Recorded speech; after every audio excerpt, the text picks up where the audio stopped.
Iran और Israel के बीच जब भी तनाव बढ़ा और जंग हुई तो उसमें ईरान का प्रॉक्सी नेटवर्क भी एक्टिव हो जाता है और इजराइल के ऊपर ताबड़तोड़ हमले करने की कोशिश करता है।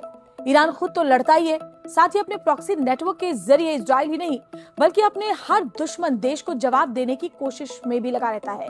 लेकिन पिछले कुछ सालों में ईरान के कई प्रॉक्सी नेटवर्क कमजोर पड़े हैं और उन पर इजराइल ही नहीं बल्कि अमेरिका ने भी हमला बोला है। मिडिल ईस्ट की राजनीति में ईरान का प्रभाव केवल उसकी सेना या सरकार तक सीमित नहीं रहा है।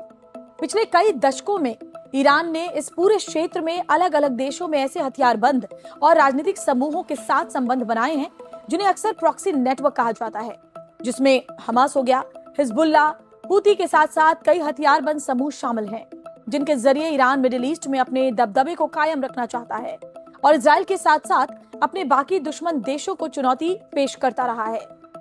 ईरान इन समूहों का समर्थन कई तरीकों से करता है। सबसे पहला तरीका वित्तीय सहायता है।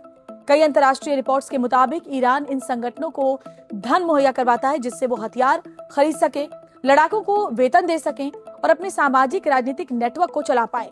हालिया ईरान जंग के बाद दौरान हमने देखा भी इजराइल ने लेबनान में हिजबुल्लाह के प्रभाव वाले इलाकों में जमकर हमले किए। कई इलाकों में तो ग्राउंड ऑपरेशन भी किए गए। दरअसल हिजबुल्लाह ईरान का सबसे मजबूत सहयोगी माना जाता है। 1980 के दशक में लेबनान के गृह युद्ध और इजराइल लेबनान संघर्ष के दौरान इसका उदय हुआ था। आज हिजबुल्लाह लेबनान की राजनीति में बड़ी शक्ति है। उसके पास बड़ी सैन्य क्षमता, हजारों लड़ाके और रॉकेट भंडार होने का दावा किया जाता है। वो संसद और सरकार में भी प्रभाव रखता है। ईरान के लिए हिजबुल्लाह इजराइल के खिलाफ एक फ्रंट लाइन सहयोगी माना जाता है। लेबनान में हिजबुल्लाह केवल एक सैन्य संगठन नहीं बल्कि स्कूल, अस्पताल और सामाजिक सेवाएं भी चलाता है और इन्हीं गतिविधियों की वजह से हिजबुल्लाह को लेबनान में जो स्थानीय लोग हैं वो भी सपोर्ट करते हैं, उनका भी समर्थन मिलता है। ईरान या हमास से इजराइल की तनातनी के बीच हिजबुल्लाह इजरायली इलाकों में रॉकेट या मिसाइलों से हमले भी करता रहा है। ईरान समर्थित इस हथियारबंद समूह को इजराइल अपने लिए एक बड़े खतरे की तरह देखता है। हमास मुख्य रूप से गाजा पट्टी में सक्रिय है। ईरान और हमास के संबंध समय समय पर बदलते रहे हैं, लेकिन दोनों का जो साझा उद्देश्य है वो इजराइल का विरोध कर रहा है। ईरान पर हमास को वित्तीय और सैन्य सहायता देने के आरोप लगते रहे हैं। हमास का प्रभाव गाजा में प्रशासन, सुरक्षा और स्थानीय राजनीति तक फैला हुआ है। हालांकि 7 अक्टूबर साल 2023 के हमलों के बाद इजराइल ने हमास को जबरदस्त नुकसान पहुंचाया है। इजरायली हमलों से हमास कुछ कमजोर तो पड़ा है, लेकिन ईरान के समर्थन से अभी भी उसका असर गाजा पट्टी में बना हुआ है। हमास स्वतंत्र फिलिस्तीनी राज्य की स्थापना का समर्थन करता है। उसका प्रभाव विशेष रूप से गाजा पट्टी में देखा जाता है, जहां 2007 से उसका प्रशासनिक नियंत्रण है। वो वहां पुलिस, शिक्षा, स्वास्थ्य और सामाजिक सेवाएं भी चलाता है।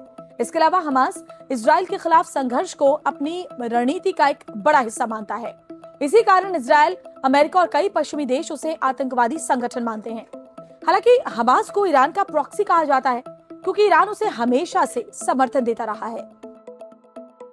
हूती यमन का एक शिया मिलिशिया ग्रुप है। इस विद्रोही समूह का गठन 1990 में हुसैन अल हूती ने किया था। हूतियों ने यमन के तत्कालीन राष्ट्रपति अली अब्दुल्ला सालेह पर भ्रष्टाचार के आरोप लगाकर उनके शासन के खिलाफ आंदोलन छेड़ा था। वो खुद को अंसार अल्लाह यानी ईश्वर के साथी भी कहते हैं। यमन में 2014 की शुरुआत में हूती राजनीतिक रूप से काफी मजबूत हो गए और सादा प्रांत पर नियंत्रण हासिल कर लिया। साल 2015 की शुरुआत में उन्होंने राजधानी सना पर भी कब्जा कर लिया। धीरे धीरे हूती विद्रोहियों का यमन के एक बड़े हिस्से पर नियंत्रण हो गया। हूती विद्रोहियों को ईरान का सहयोगी बताया जाता है क्योंकि अमेरिका, इजराइल और सऊदी अरब उनके साझा दुश्मन हैं। ईरान पर हूती की फंडिंग और हथियार मुहैया कराने के आरोप भी लगते हैं। पॉपुलर मोबिलाइजेशन फोर्सेस इराक की शिया मिलिशियाओं का एक बड़ा नेटवर्क है जिसे आमतौर पर पीएमएफ या हश्द अल शाबी कहा जाता है। उस समय इराक के प्रमुख शिया धर्मगुरु अली अल सिस्तानी ने लोगों से देश की रक्षा के लिए हथियार उठाने की अपील की, जिसके बाद कई शिया लड़ाकू समूह एकजुट हुए।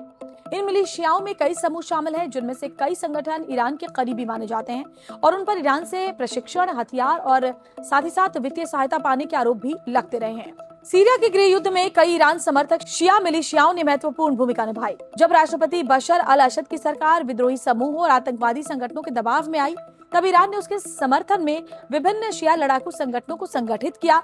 इन समूहों में लिवा फातेमियून, लिवा ज़ैनेबियोन के साथ कई अन्य समूह भी थे। इन मिलिशियाओं को ईरान के IRGC से ट्रेनिंग, हथियार और रणनीतिक सहायता मिलने की बात भी कही जाती है। दरअसल ईरान अपने इन प्रॉक्सी नेटवर्क के जरिए मिडिल ईस्ट में अपने दबदबे का एहसास भी अमेरिका और इजराइल को कराता रहा है। हालांकि इनमें से कई प्रॉक्सी नेटवर्क पिछले कुछ समय में कमजोर पड़े हैं, लेकिन ईरान लगातार उनकी मदद करता रहा है।